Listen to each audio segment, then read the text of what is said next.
எல்லோருக்கும் வணக்கம் நண்பர்களே. முதல்ல நம்ம பேசக்கூடிய விஷயம், பஜாஜ் ஹவுசிங் ஃபைனான்ஸ் ஷேர் மேல இவ்வளவு நம்பிக்கையா?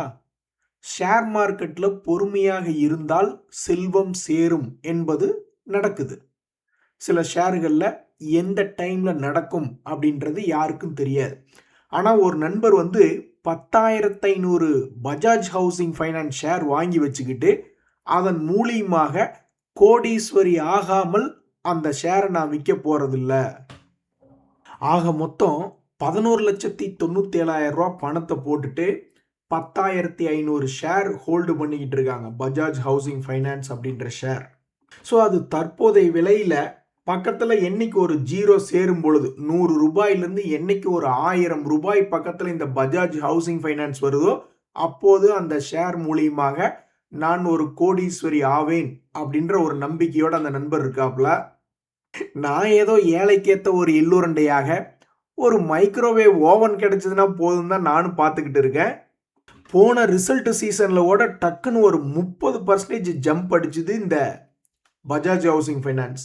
இந்த முறை ஒன்று பேச்சிங்கானா மூச்சிங்கானா நீங்கள் கோடீஸ்வரி ஆகிறதுக்கும் எனக்கு ஒரு மைக்ரோவேவ் ஓவன் கிடைக்கிறதுக்கும் வாழ்த்துக்கள்.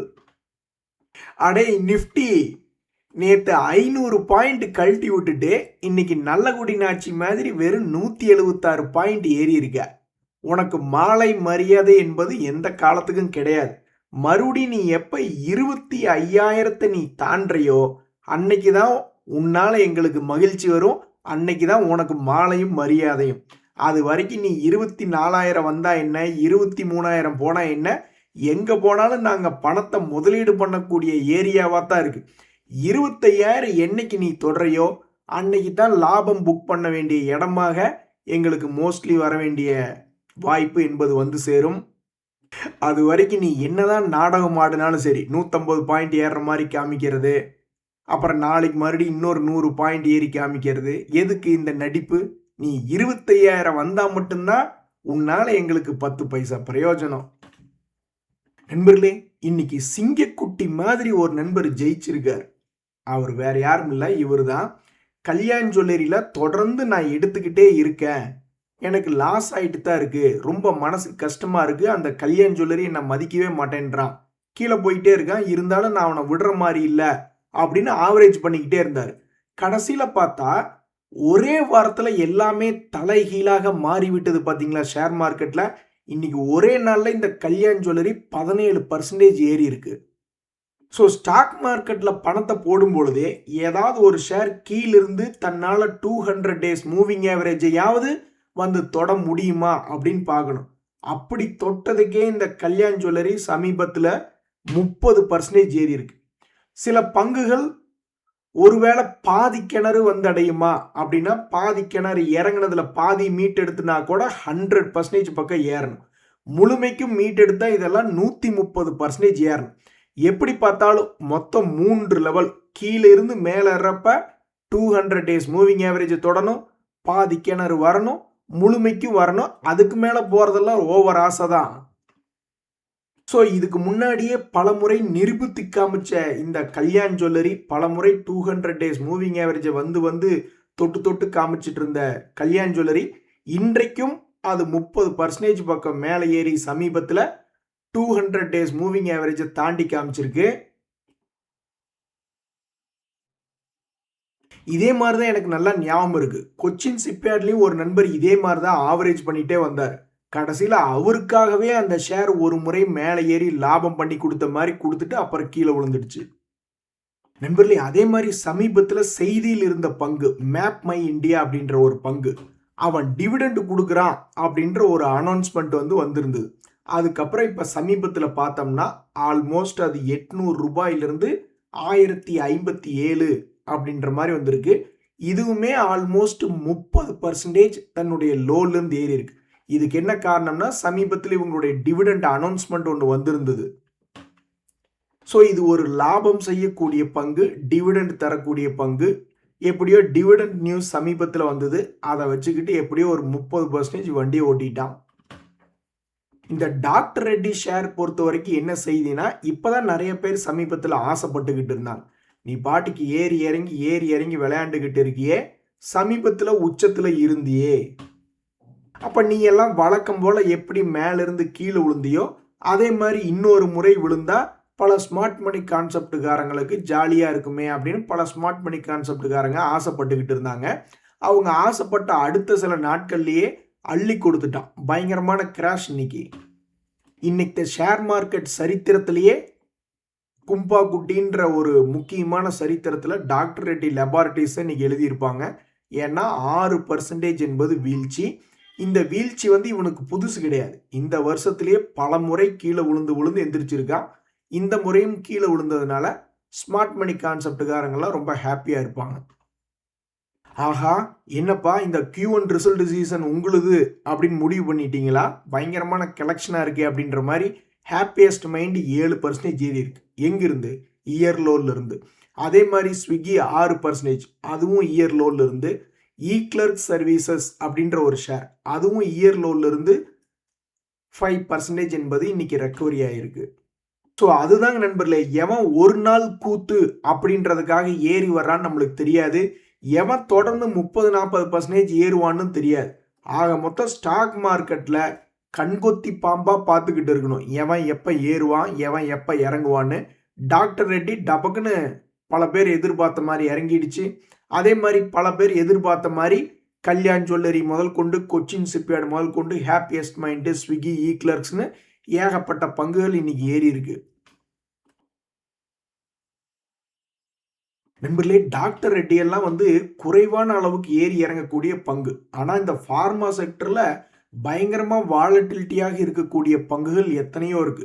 அதில் இந்த பிரமல் ஃபார்மா அப்படின்ற ஒரு ஷேரு ஒன்று. அந்த ஷேர் ஆடிய ஆட்டமெல்லாம் பார்த்தீங்கன்னா பயங்கரமான ஆட்டம்.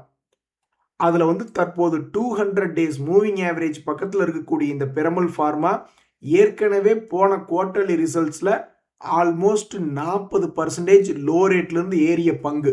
அதுக்கப்புறம் அவன் மரியாதைக்கு மறுபடி கீழே விழுந்திருந்தான்னா எத்தனையோ ஸ்மார்ட் மணி கான்செப்டுக்காரங்க சந்தோஷமாக இருந்திருப்பாங்க. பட் அவன் இப்போ வரைக்கும் கிராஷ் ஆகலை. கரெக்டாக 200 டேஸ் மூவிங் ஆவரேஜில் இருக்கக்கூடிய இந்த பிரமல் ஃபார்மா எந்த சைடு பெருசாக மூவ் ஆகும் என்பது ரொம்ப ஆர்வமாக இருக்குது. இந்த பிஇஎம்எல் அப்படின்ற ஷேருக்கும் சேம் கொஸ்டின் தான். அவனுக்கு கரெக்டாக 200 டேஸ் மூவிங் ஆவரேஜ் கிட்ட இருக்கான். இவன் இனி இறங்கி ஏறுவானா அல்லது ஏறிட்டு இறங்குவானா, அடுத்த மூவ்மெண்ட் எப்படி இருக்கும் அப்படின்ற மாதிரி இந்த பிஎம்எல்லும் ஒரு வாலட்டிலிட்டியான பங்கு. அதே மாதிரி இந்த பிரமல் ஃபார்மாவும் ரொம்ப வாலட்டிலிட்டியான பங்கு. அடுத்த மூவ் இந்த பங்குகள் எப்படி செய்யும் என்பது பார்க்கறதுக்கு ரொம்ப ஆர்வமாக இருக்குது. தம்பி, நீ என்னப்பா உன்னை தூக்கி விடுறக்கே ஒரு அசிஸ்டன்ஸ் வேணும் போல இருக்கே அப்படின்ற மாதிரி மெடி அசிஸ்ட் அப்படின்ற ஒரு பங்கு சமீபத்தில் ஆல்மோஸ்ட் 720 ரூபா உச்சத்துக்கெல்லாம் போன பங்கு தான். பாவம் இப்படி கண்ணா பின்னான்னு சரிவடைந்து கிடைக்கிறது. இப்படி சரிவடைந்து கிடக்குதே, ஒருவேளை இது நஷ்டம் செய்யும் கம்பெனியோ அல்லது ஒன்றும் வளர்ச்சியே அடையாத கம்பெனியோ அப்படின்ற மாதிரி நினைக்கக்கூடிய இந்த நேரத்தில் அதனுடைய குவார்டர்லி ரிசல்ட் சீசன் 2022 பார்க்கும் பொழுது அவர்களுடைய சேல்ஸ் என்பது இன்க்ரீஸ் ஆகிருக்கு. அதே சமயம் அவங்களுடைய லாபம் என்பதும் இதுவரைக்கும் எந்த ஒரு குவார்டர்லையும் நஷ்டம் அப்படின்னுலாம் ரிப்போர்ட் பண்ணல. ஸோ இப்படியாக இருக்கக்கூடிய இந்த மெடி அசிஸ்டில் ஃபாரினர்ஸை பொறுத்த வரைக்கும் ஒரு 24% ஹோல்டு பண்ணிக்கிட்டு இருக்காங்க. இத்தனை ஹோல்டிங் இருந்தும் உன்னால் உன் பவரை காட்ட முடியலையேப்பா அப்படின்ற மாதிரி தற்போதைக்கு வீழ்ச்சி அடைந்து கிடக்கக்கூடிய இந்த பங்கு மொத்தம் எத்தனை பர்சன்டேஜ் அப்படின்னு பார்த்தீங்கன்னா 50%. கடைசி வரைக்கும் பார்த்தோம்னா 60%. பொதுவாக லாபம் செய்யக்கூடிய பங்குகள் 60% அல்லது 80% தன்னுடைய உச்சியிலிருந்து வீழ்ச்சி அடையும் போது இது என்னப்பா இவ்வளவு மோசமாக கீழே விழுந்துட்டான், இனிமேலாவது திரும்புமா அப்படின்னு பல ஷேர் ஹோல்டர்ஸ் எதிர்பார்ப்பாங்க. ஸோ இவனுடைய நல்ல நேரம் இந்த வீழ்ச்சியா அல்லது இன்னும் 80% போனதுக்கப்புறம் வருதா என்பது பொறுத்து இருந்து தான் பார்க்கணும். பட் யாராக இருந்தாலும் ஒரு ஷேருக்குள்ளே நிறைய பேர் என்ட்ரா, இப்போ இந்த ஷேரில் யாராவது சிக்கி கொள்ளாமையாக இருப்பார்கள். எத்தனையோ பேர் உச்சியில் வாங்கியிருந்திருப்பாங்க.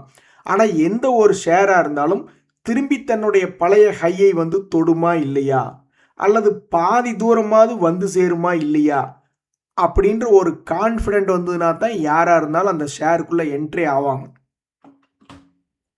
அப்படி இல்லைன்னா என்ட்ரி ஆகணும் அப்படின்ற அவசியமே இல்லை அப்படின்றதான் பல பேருடைய கருத்து. இப்போ இந்த ஜியோ ஃபினான்ஸ் அப்படின்ற ரிலையன்ஸ் குரூப் ஷேரே நிறைய பேர் வச்சுருப்பாங்க. என்ன நம்பிக்கையில் வச்சுருப்பாங்க?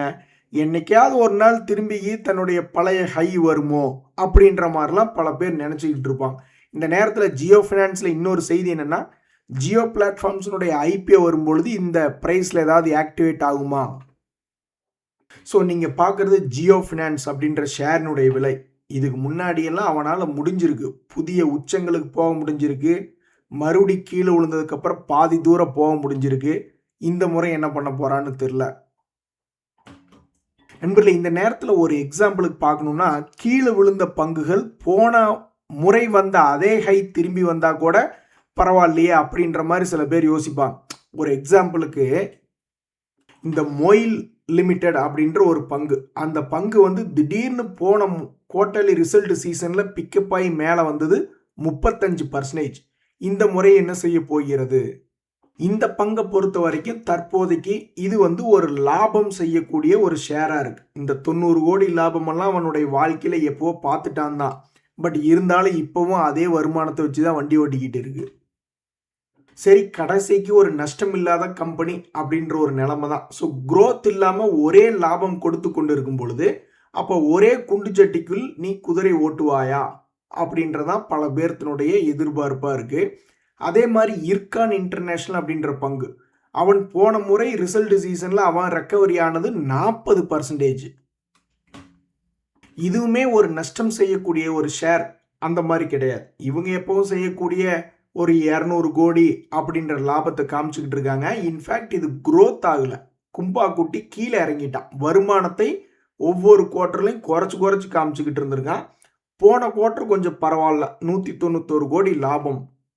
இப்படி இருக்கக்கூடிய இந்த நேரத்தில் இர்கான் இன்டர்நேஷ்னல் அவங்களுடைய வருமானம் கம்மியானதுக்கு தகுந்த மாதிரி அந்த பங்கினுடைய விலையை 350 ரூபாயிலிருந்து 130 ரூபா, உங்களால் நம்ப முடியுதா, குறைச்சி விட்டுட்டாங்க. ஆனால் போன குவார்ட்டர்லி ரிசல்ட்ஸில் நல்ல ரிசல்ட் கொடுத்தும் பெருசாக ஏற்றலை. ஸோ இந்த முறை போன முறை நடந்த மாதிரியே ஒரு ஜம்ப் அடிக்குமா இல்லையா? கடைசியாக என்சிசி லிமிடெட் அப்படின்ற ஷேர், இது வந்து போன ரிசல்ட் சீசனில் போன சம் பீரியட் பேக் 27% ரெக்கவரியான ஒரு பங்கு.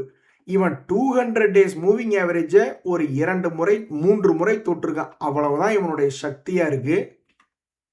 இத்தனைக்கு அந்த என்சிசி லிமிடெட் ஏதோ ஏனோ தானோ அப்படின்ற மாதிரிலாம் இல்லை. அவங்களுடைய சேல்ஸ் என்பது போன குவார்ட்டரில் மார்ச் குவார்ட்டரில் 6000 கோடிக்கு பண்ணியிருக்காங்க. 217 கோடி லாபம் பண்ணியிருக்காங்க.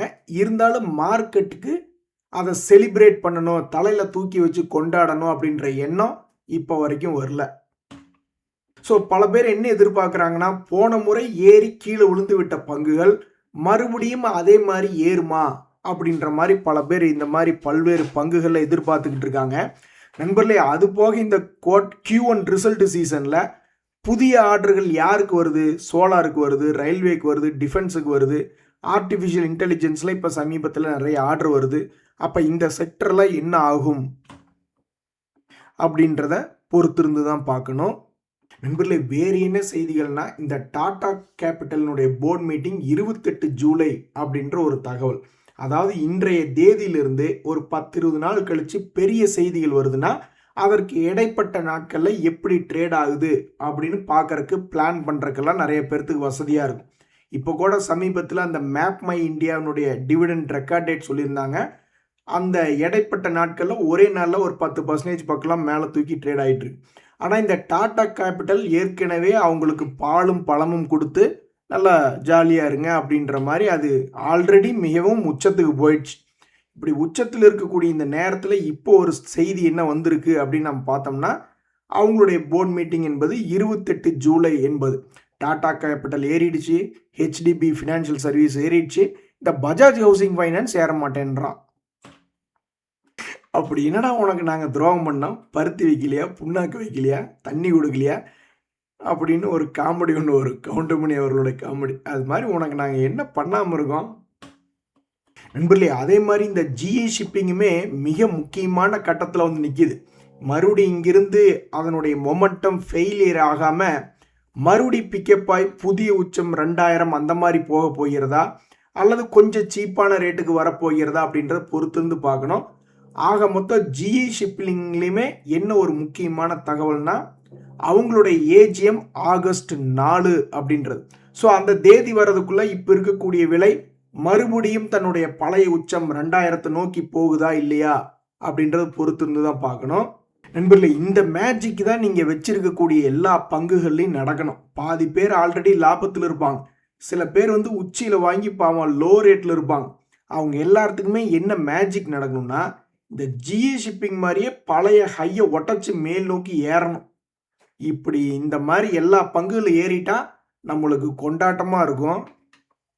இத்தனைக்கும் அந்த ஜிஏ ஷிப்பிங் என்ன பெருசாக லாபத்தை காமிச்சிட்டானா? இல்லை, 2023 722 கோடி லாபம் பண்ணிக்கிட்டு இருந்தவங்க இப்போ போன குவார்ட்டருக்கு முன்னாடி வரைக்கும் அதே லாபத்துக்கு தான் வண்டி ஓட்டிக்கிட்டு இருக்காங்க. அப்புறம் இவனை மட்டும் எப்படியா கீழே growth இல்லாமையே தூக்குனீங்க? மேபி கடன் என்பது இல்லை, அல்லது வேல்யூவேஷன் கான்செப்டில் பார்த்தாலும் ஸ்டாக் பிஇ வந்து இண்டஸ்ட்ரி பிஇ விட கம்மியாக இருக்குது, பிஇஜி ரேஷியோவும் கம்மியாக இருக்குது. இவனை வந்து மேபி ஃபண்டமெண்டல், அதாவது ப்ராஃபிட் ஏர்னிங்ஸ் க்ரோத்தை வச்சு தூக்காம ஃபண்டமெண்டலியே இன்னொரு குரூப், வேல்யூவேஷன் குரூப், அந்த குரூப் இவனை தூக்கி மேலே கொண்டு வந்துட்டாங்க. சரி நண்பர்களே, இன்றைய தகவல் அனைத்தும் உங்களுக்கு உதவியாக இருந்த எனக்கு மகிழ்ச்சி தான். இந்த நண்பர் சீக்கிரம் ஒரு கோடீஸ்வரியாக, சில பேர்லாம் வந்து மைக்ரோவேவ் ஓவனும் வாங்கணும். இந்த பஜாஜ் ஹவுசிங் ஃபினான்ஸ் எப்படியாவது இந்த குவார்ட்டர்லி ரிசல்ட் சீசனில் ஒரு 100 ரூபாய் தாண்டினா பல பேர்த்துக்கு உதவியாக இருக்கும்.